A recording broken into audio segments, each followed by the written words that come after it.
నమస్కారం. Commodity market ఏంటి? ఈ పదం వినగానే కొంచెం కన్ఫ్యూజింగ్గా, కాంప్లెక్స్గా అనిపిస్తుందా? ఈ ఎక్స్ప్లెయినర్లో మనం ఈ కమోడిటీ ట్రేడింగ్ కాన్సెప్ట్స్ని బేసిక్స్ నుంచి డీమిస్టిఫై చేద్దాం. ట్రేడింగ్కి సంబంధించిన కాంప్లెక్స్ జార్గన్ని వదిలేసి అసలు ఏం జరుగుతుందో మన వాడుక భాషలో చాలా సింపుల్గా నేర్చుకుందాం. ఎటువంటి భయం లేకుండా ఒక క్లియర్ అండర్స్టాండింగ్ తీసుకురావడమే మన లక్ష్యం. Okay, let's dive into this. ఈ ఎక్స్ప్లెయినర్లో మన ఎజెండా ఏంటంటే 1. What is commodity market, 2. Spot versus futures market, 3. Margin, leverage and lot sizes, 4. Expiry dates and settlements, 5. Trading timings and sessions, 6. Golden rules for beginners. ఈ 6 topics cover చేద్దాం. Section 1. What is commodity market, the village market analogy. అసలు commodity market అంటే ఏంటి? సింపుల్గా imagine చేసుకోండి. ఊర్లో వారానికొకసారి జరిగే సంత. రైతులు వాళ్ళు పండించిన కూరగాయల్లాంటివి తెస్తారు, కొనేవాళ్లు కొంటారు. డిమాండ్ పెరిగితే ప్రైస్ పెరుగుతుంది, తగ్గితే ప్రైస్ పడిపోతుంది కదా. ఇది ఒక స్మాల్ స్కేల్. అదే కాన్సెప్ట్ ఒక మ్యాసివ్ గ్లోబల్ ఎక్స్చేంజ్ లెవెల్లో జరిగితే దాట్స్ ఇట్, అదే కమోడిటీ ట్రేడింగ్. మనం వైజాగ్లో కొన్నా, ఢిల్లీలో కొన్నా ఆ వస్తువు క్వాలిటీ స్టాండర్డ్గానే ఉంటుంది. చాలామందికి వచ్చే కామన్ డౌట్, స్టాక్ మార్కెట్కి కమోడిటీ మార్కెట్కి డిఫరెన్స్ ఏంటి అని. స్టాక్ మార్కెట్లో మనం కంపెనీల షేర్స్ని ట్రేడ్ చేస్తాం, కానీ కమోడిటీ మార్కెట్లో వస్తువులు అంటే గూడ్స్ ట్రేడ్ చేస్తాం. స్టాక్స్లో వొలటాలిటీ మీడియంగా ఉంటే కమోడిటీస్లో మాత్రం హై వొలటాలిటీ ఉంటుంది. ఎందుకంటే ఒక కంపెనీ పర్ఫార్మెన్స్ స్టాక్ని ఇంపాక్ట్ చేస్తుంది, కానీ వెదర్ కండిషన్స్, వార్స్ లేదా గ్లోబల్ పాలసీస్ లాంటివి కమోడిటీ ప్రైజెస్ని నేరుగా భారీ స్థాయిలో ఇంపాక్ట్ చేస్తాయి. మన ఇండియాలో ఎంసీఎక్స్, ఎన్సీడీఎక్స్ లాంటి ఎక్స్చేంజెస్లో చూస్తే ప్రధానంగా 3 రకాల కమోడిటీస్ ఉంటాయి. ఫస్ట్, అగ్రికల్చరల్ కమోడిటీస్ అంటే బియ్యం, గోధుమలు, పత్తి లాంటివి. రైతులకి వీటికి డైరెక్ట్ రిలేషన్ ఉంటుంది. Second, metals like gold, silver, copper. ఇవి ఇండస్ట్రీ మరియు ఇన్వెస్ట్మెంట్కి వాడతారు. ఇక third category energy commodities, crude oil, natural gas లాంటివన్నమాట. ఒక రకంగా చెప్పాలంటే ఇవే మన ప్రపంచ ఎకానమీకి backbone, literally. Section 2. Spot versus futures market, how agreements work. ఇప్పుడు కమోడిటీ మార్కెట్ మెకానిక్స్లోకి వెళ్దాం. ఇక్కడ మనం ఇమీడియట్ ట్రాన్సాక్షన్స్కి, ఫ్యూచర్ ప్లానింగ్కి మధ్య ఉన్న తేడాని ఖచ్చితంగా అర్థం చేసుకోవాలి. స్పాట్ మార్కెట్ అంటే టుడే బై, టుడే డెలివరీ. డబ్బులివ్వడం, వస్తువు తీసుకోవడం వెంటనే జరిగిపోతాయి. బట్ ఫ్యూచర్స్ మార్కెట్ అంటే అలా కాదు. It's like today agreement, delivery later date. ఒక చిన్న ఎగ్జాంపుల్ చెప్తాను. ఈరోజు ఉల్లిపాయల ధర కేజీకి 30 రూపాయలు అనుకుందాం. 3 నెలల తర్వాత నేను 32కి కొంటాను అని ఒక అగ్రీమెంట్ చేసుకుంటే రేటు ఎంత పడిపోయినా రైతుకి ప్రొటెక్షన్ ఉంటుంది కదా. అలాగే ధర భారీగా పెరిగినా కొనేవాళ్లకి కాస్ట్ కంట్రోల్ ఉంటుంది. ఈ ఫ్యూచర్స్ కాంట్రాక్ట్ చేసే మ్యాజిక్ ఇదే. Section 3. Margin, leverage and lot sizes, understanding the mechanics. Now what's really interesting about this, ఇక్కడే అసలైన ఫైనాన్షియల్ టర్మ్స్ వస్తాయి. చాలామంది వీటిని చూసి కంగారు పడతారు, బట్ మనం వీటిని చాలా ఈజీగా బ్రేక్ డౌన్ చేద్దాం రండి. ముందుగా లాట్ సైజ్. స్టాక్స్ లాగా కమోడిటీ మార్కెట్లో 1 గ్రాము గోల్డ్ లేదా 1 బ్యారెల్ క్రూడ్ ఆయిల్ విడిగా కొనడం కుదరదు. ట్రేడ్ అనేది ఒక ఫిక్స్డ్ క్వాంటిటీలోనే జరగాలి. దాన్నే లాట్ అంటాం.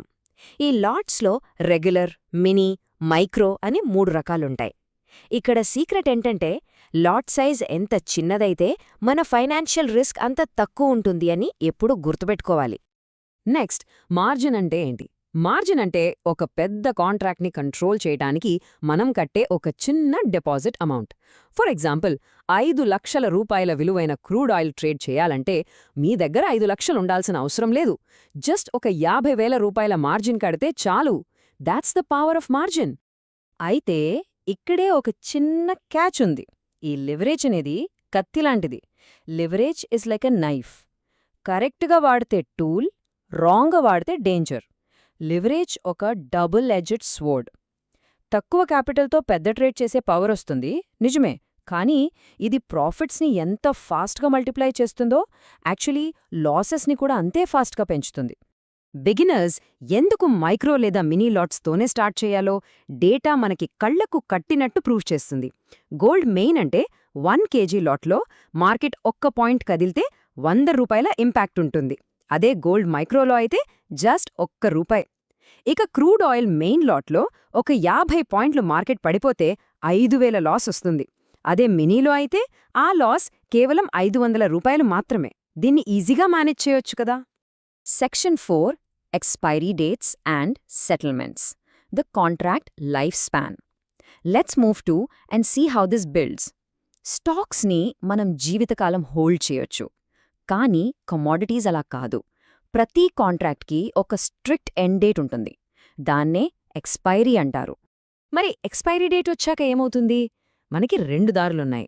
ఫస్ట్ది ఫిజికల్ డెలివరీ, అంటే నిజంగా ఆ పెద్ద పెద్ద ఆయిల్ బ్యారెల్స్, కిలోల కొద్దీ వెండి మన ఇంటికి తెచ్చుకోవడం.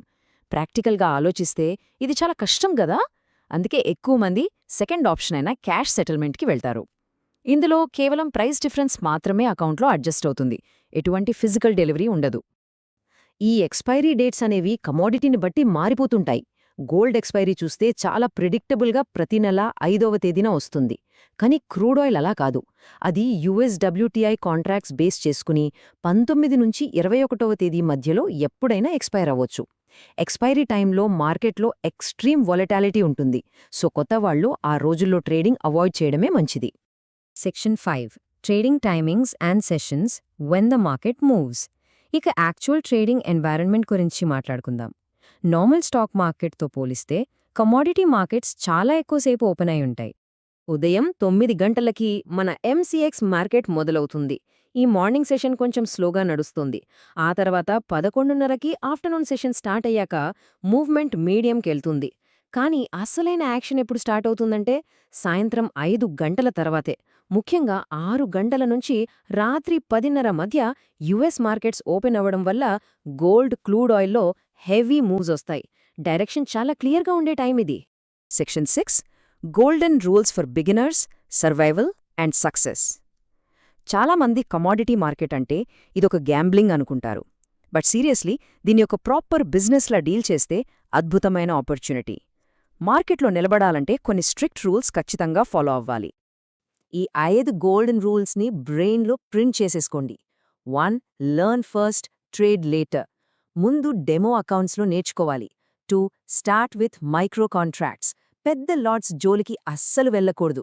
3. Stop loss is compulsory. ఇది మన అకౌంట్ తుడిచిపెట్టుకుపోకుండా కాపాడే life jacket. 4. Avoid over leverage. 5. Control emotions strictly. So the crucial point is knowledge, పేషెన్స్తో వెళ్తే మార్కెట్ రివార్డ్ చేస్తుంది. లేదు షార్ట్కట్స్ వెతుకుంటాం అంటే మాత్రం చాలా కఠినమైన పాఠం నేర్పుతుంది. ఫైనల్గా ఈ ఎక్స్ప్లెయినర్ ముగించే ముందు ఒక్క ప్రశ్న. ఈ ట్రేడింగ్ జర్నీలో will learning come before earning? Actually 100% అంతే. ఆ క్విక్ రిచ్ మైండ్ సెట్ని పక్కన పెట్టేసి సిస్టమ్ని ఫాలో అవుతూ ఎడ్యుకేషన్కి ప్రయారిటీ ఇద్దాం. ఒకసారి కాన్సెప్ట్ అర్థమయ్యి సరైన మైండ్ సెట్తో వస్తే ఇదొక life long opportunity. Keep learning and keep growing. ఈ ఎక్స్ప్లెయినర్ని ఫాలో అయినందుకు థ్యాంక్ యూ. మా వద్ద ఉన్న ఎక్కువ విన్ రేట్ మరియు 1:2 రిస్క్ రివార్డ్ రేషియో ఉన్న Nifty option buying strategy ebook కావాలనుకునేవారు మా వాట్సాప్ నంబర్కు PDF అని కామెంట్ చేయగలరు.